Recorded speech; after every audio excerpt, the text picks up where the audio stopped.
Sobat Maestro, sesaat lagi kita akan bersama-sama mengikuti program Suara Gembala bersama Pendeta Cheng Kim Guan dari GBT Bukit Moria. Selamat mendengarkan.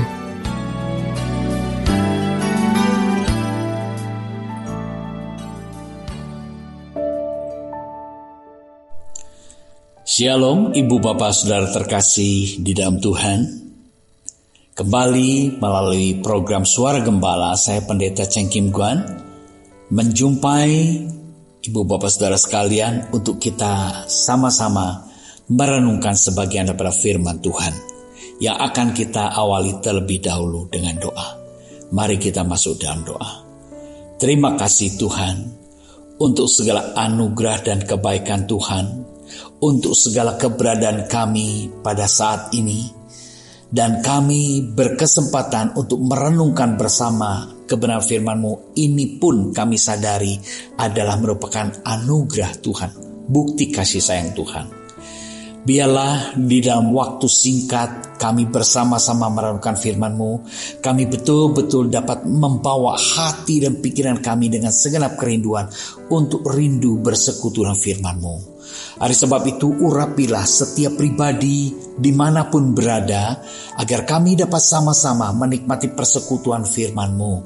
Dan terlebih Tuhan juga sucikan, kuduskan, layakkan hamba-Mu, agar hamba berkenan layak di dalam kuasa hikmat Tuhan untuk dapat menyampaikan perenungan firman-Mu ini.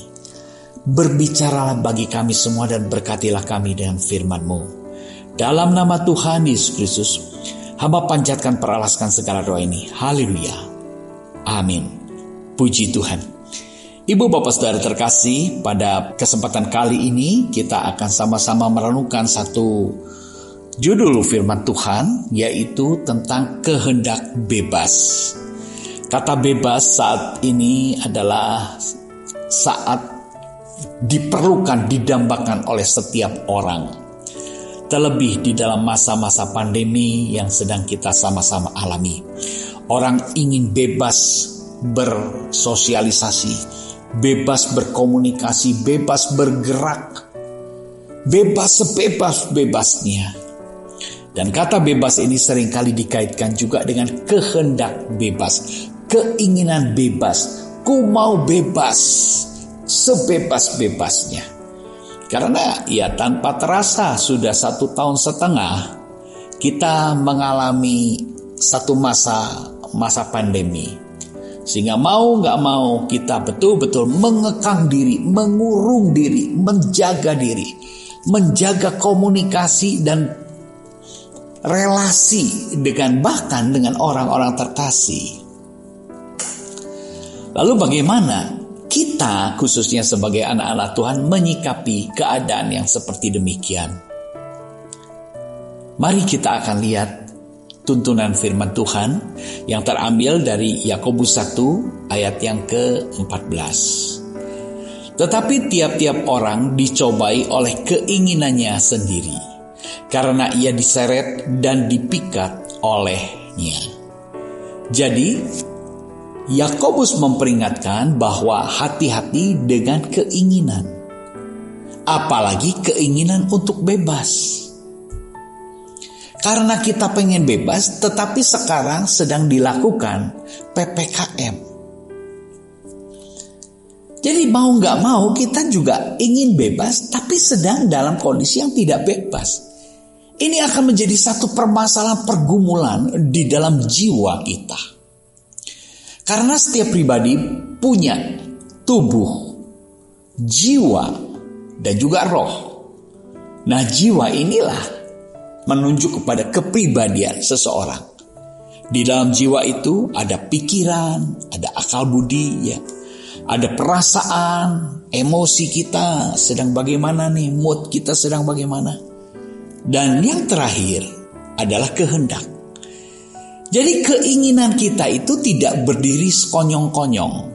Keinginan kita itu dipengaruhi. Maka Yakobus menerangkan bahwa tetapi tiap-tiap orang dicobai oleh keinginannya. Jadi keinginan ini hasil dari sesuatu. Hasil dari pikiran, dan juga perasaan. Orang sudah berpikir, orang sudah berperasaan, lalu dia berkeinginan. Nah, itulah kepribadian seseorang. Maka kita seringkali tiba-tiba berkeinginan marah, jengkel.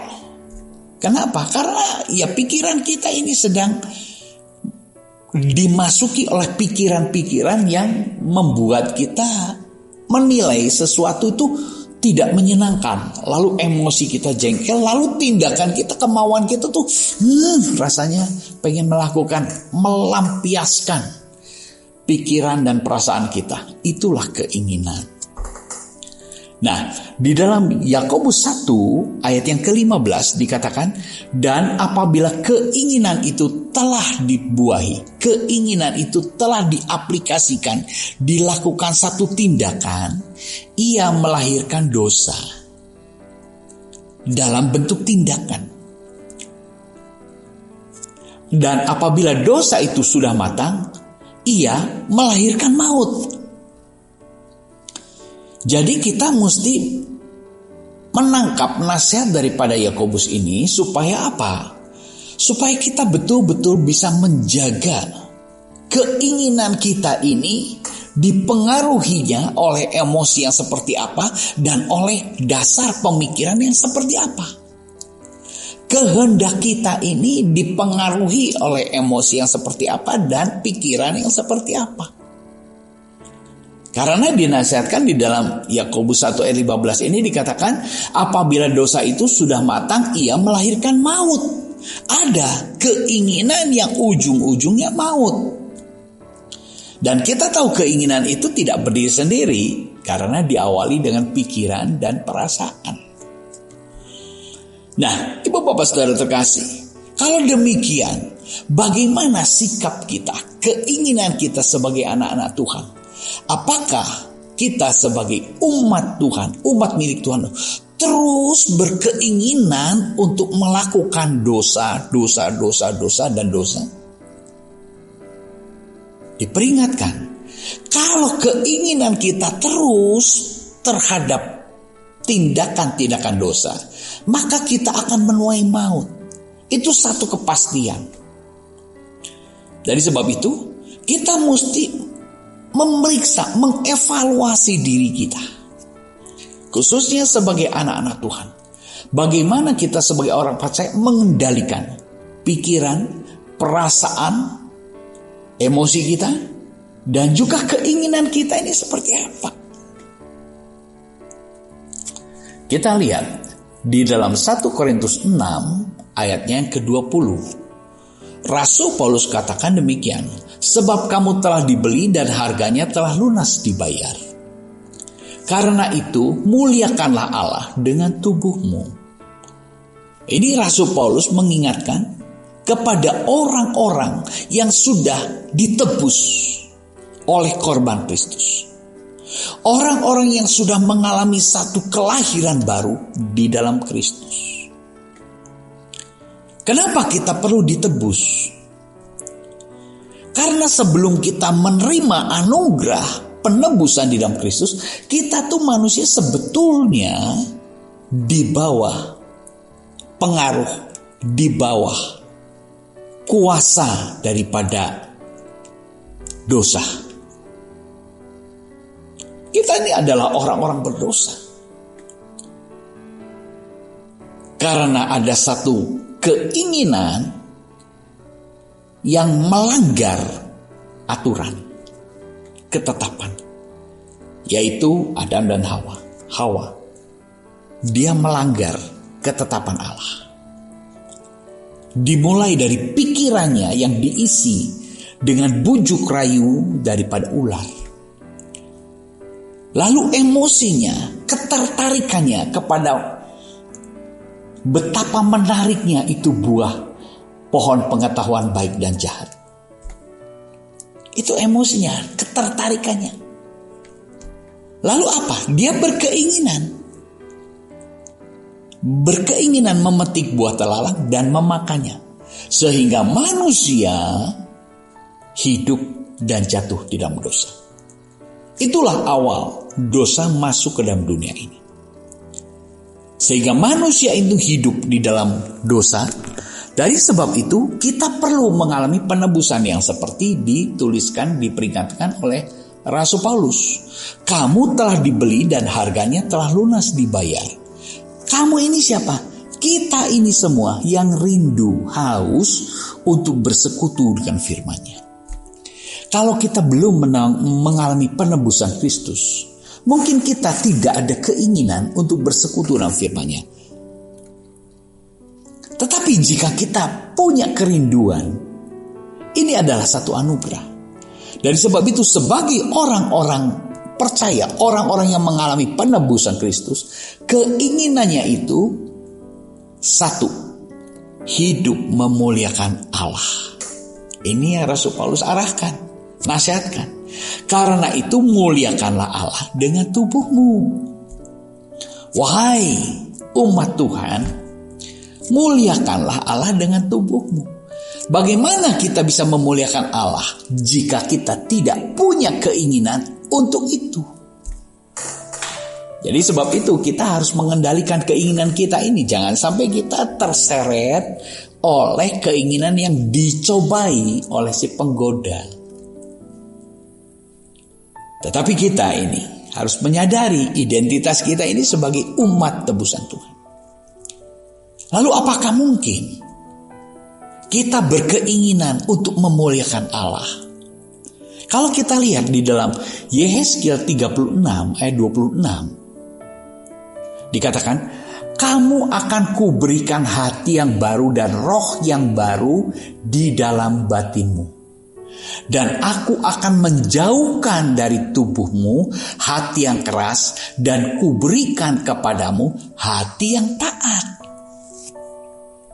Hati, jiwa yang punya pikiran, perasaan, dan kehendak. Sebagai umat tebusan Tuhan, sesungguhnya kita ini mengalami sesuatu yang baru, dilahirkan kembali sebagai ciptaan baru. Lalu apanya yang baru? Di dalam Yehezkiel 36:26 dikatakan, Tuhan akan memberikan hati yang baru. Dan ayat yang ke-27, Yehezkiel 36:27, rohku akan kuberikan diam di dalam batinmu, dan aku akan membuat kamu hidup menurut segala ketetapanku, dan tetap berpegang pada peraturan-peraturanku dan melakukannya. Dan rohku akan kuberikan diam di dalam batinmu. Roh Tuhan. Jadi orang yang mengalami penebusan Kristus ditebus dari cengkram roh kegelapan. Apa yang dicengkram? Rohnya. Roh kita dicengkram oleh roh iblis. Tetapi oleh penebusan Tuhan, roh kita dari cengkraman ini dibebaskan. Sehingga kita mengalami penebusan. Roh kita dibebaskan dan jiwa kita, hati kita diberi hati yang baru, diberi hati yang taat. Puji syukur kepada Tuhan. Jadi sebagai umat Tuhan, di tengah masa sulit seperti demikian, tetap kita dipanggil, ditetapkan untuk hidup memuliakan Allah. Melalui apa? Melalui tubuh kita. Tubuh kita yang di dalamnya ada jiwa dan juga ada roh. Jadi kalau demikian, kita harus betul-betul mengendalikan keinginan-keinginan kita ini, pikiran kita ini, perasaan kita ini. Dan kita sangat mungkin hidup memuliakan Allah. Kenapa? Karena ada roh Allah. Rohku akan kuberikan diam di dalam batinmu. Roh Allah, Roh Kudus ada di dalam roh kita. Kita perlu mengizinkan sebebas-bebasnya roh Allah mengintervensi, menerangi jiwa kita, menguasai jiwa kita. Agar apa? Pikiran kita, perasaan kita, kehendak kita, yaitu melakukan kehendak daripada Allah. Puji syukur kepada Tuhan. Karena penebus kita adalah Yesus Kristus, maka milik kitalah. Kita ini milik Dia. Kita ini milik penebus, yaitu Yesus Kristus. Dan kalau kita lihat di dalam Yohanes 5 ayatnya yang ke-30, berbunyi demikian. Aku tidak dapat berbuat apa-apa dari diriku sendiri. Aku menghakimi sesuai dengan apa yang aku dengar, dan penghakimanku adil. Sebab aku tidak menuruti kehendakku sendiri, melainkan kehendak Dia yang mengutus aku. Ini Yesus. Yesus menyatakan diri kepada orang banyak, kepada murid-murid, kepada para pengikutnya, bahwa aku tidak dapat berbuat apa-apa dari diriku sendiri. Jadi segala sesuatu yang dikehendaki itu bukan kehendaknya sendiri. Apa yang Dia lakukan itu bukan berdasarkan kehendaknya sendiri, tetapi Dia melakukan kehendak Allah yang mengutus Dia. Ini Yesus. Jadi kalau demikian kita juga melihat bahwa Yesus pun segala kehendak, segala keinginannya itu diintervensi oleh kuasa yang ada di atasnya, yaitu kuasa Allah yang mengutus Dia. Puji syukur kepada Tuhan. Jadi kalau demikian Ibu Bapak Saudara terkasih, bagaimana sikap kita dengan sebagai orang-orang percaya? Kita ini seorang yang sudah ditebus, dibebaskan dari maut, dijadikan hamba kebenaran. Sehingga mau gak mau kita tuh betul-betul didaulat dan harus taat kepada pimpinan Sang Penebus, meneladani Sang Penebus. Ketaatannya sebagaimana? Sebagai Kristus. Yesus Kristus juru selamat kita yang menebus kita pun, Dia itu taat, keinginannya taat di bawah kedaulatan Allah. Dibuktikan dengan doa Yesus saat di Getsemani. Di dalam Matius 26 ayat 39 dan ayat yang ke-42.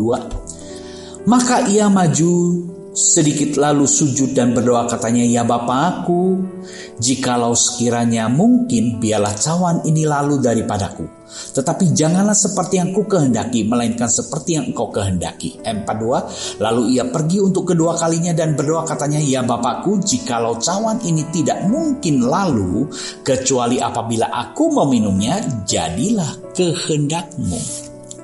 Yesus membuktikan konsistensi apa yang Dia nyatakan tentang dirinya. Dia taat kepada pengutus. Jadi apa yang dilakukan, apa yang dikatakan itu bukan berasal dari kehendaknya, tetapi di dalam kedaulatan Allah, kehendak Allah. Sampai ketika Dia siap menghadapi penderitaan di kayu salib pun, Dia menyatakan keinginannya. Kalau boleh cawan ini lalu, tetapi bukan kehendakku ya Bapa, melainkan kehendak-Mu. Biarlah jadilah kehendak-Mu. Ini terbukti. Yesus memberikan teladan tentang ketaatan. Kehendaknya ditaklukkan kepada kedaulatan Allah. Nah, Rasul Paulus pun menasihatkan kepada orang-orang di Filipi. Dikatakan di dalam Filipi 2 ayat yang ke-5. Hendaklah kamu dalam hidupmu bersama menaruh pikiran dan perasaan yang terdapat juga di dalam Kristus Yesus. Ini nasihat Rasul Paulus. Meneladani Kristus. Dikatakan, hendaklah kamu dalam hidupmu bersama. Hidup bersama. Kita ini makhluk sosial. Kita ini hidup bersama. Di rumah kita tinggal bersama-sama dengan orang-orang di sekitar kita. Hendaklah kamu dalam hidupmu bersama menaruh pikiran dan perasaan yang terdapat juga di dalam Kristus Yesus. Miliki pikiran dan perasaan yang terdapat di dalam Yesus Kristus. Supaya apa? Supaya keinginanmu seperti Yesus. Puji syukur kepada Tuhan. Seringkali ya kita nyanyi, Ku mau seperti-Mu Yesus, disempurnakan selalu. Paham ya lagu itu? Ingat lagu itu? Renungkan kalimat itu. Bagaimana kita bisa mau seperti Kristus kalau pikiran dan perasaan kita tidak dikuasai oleh Roh Kudus? Nah, ini Ibu Bapak Saudara terkasih. Biarlah selama pandemi ini kita tidak menjadi orang yang bete, orang yang uring-uringan, orang yang penuh dengan emosi ketakutan. Kenapa? Karena pikiran kita ini dipengaruhi oleh berita-beritaan. Betul ya? Berita-berita, wah, hingar-bingar. Dari berita A sampai Z itu. Waduh, itu sangat mempengaruhi pikiran kita, lalu mempengaruhi emosi kita. Seringkali kita mendengar berita timbul emosi, kok jadi jengkel ya. Seringkali kita mendengar berita timbul emosi, kok jadi takut ya. Nah, ini hati-hati akan melahirkan keinginan, akan melahirkan kehendak. Dan keinginan-keinginan ini akan dibuahkan dengan satu perilaku, satu tindakan. Maka kita sebagai anak-anak Tuhan, Ibu Bapak Saudara terkasih, harus mau enggak mau datang kembali bersekutu, minta Tuhan isi hatiku, isi pikiranku dengan terang firman-Mu. Biar jiwaku, emosiku, perasaanku ini memiliki damai sejahtera.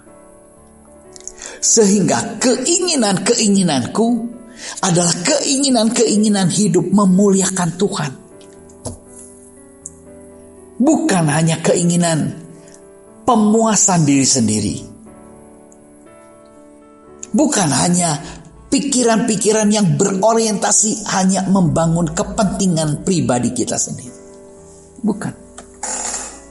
Tetapi Rasul Paulus dia mengingatkan, hendaklah kamu dalam hidupmu bersama menaruh pikiran dan perasaan yang terdapat dalam Kristus. Supaya apa? Keinginanmu, kehendakmu itu bebas di dalam kendali Roh Kudus, di dalam kendali firman Kristus. Puji syukur kepada Tuhan. Sehingga Rasul Paulus melihat setelah Tuhan punya pikiran dan perasaan yang dikendali di dalam ketaatannya kepada Kristus, dia melakukan tindakan seperti yang dituliskan dalam Filipi 2 ayat yang ke-6. Yang walaupun dalam rupa Allah tidak menganggap kesetaraan dengan Allah itu sebagai milik yang harus dipertahankan. Memiliki keinginan untuk rela melepas keilahiannya, keserupaannya dengan Allah. Itu Kristus. Di dalam ayat yang ke-7, melainkan telah mengosongkan dirinya sendiri. Ini kerelaan yang dia aplikasikan dalam satu bentuk tindakan. Aku memosongkan diriku sendiri tanpa ada paksaan dari manapun. Tetapi hanya satu, karena dia memiliki pikiran dan perasaan yang taat kepada Allah.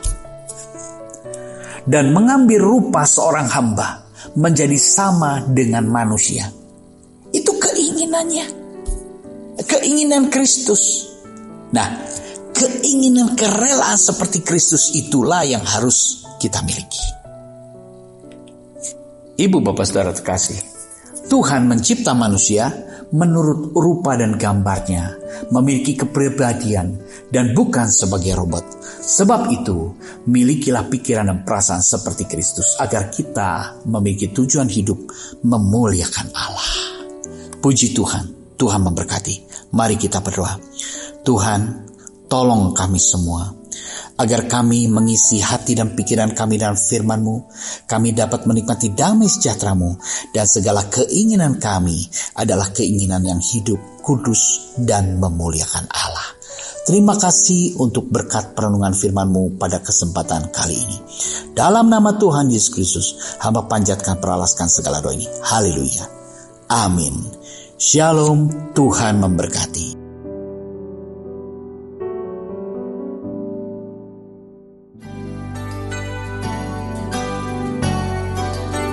Sobat Maestro, Anda baru saja mendengarkan program Suara Gembala bersama Pendeta Cheng Kim Guan dari GBT Bukit Moria.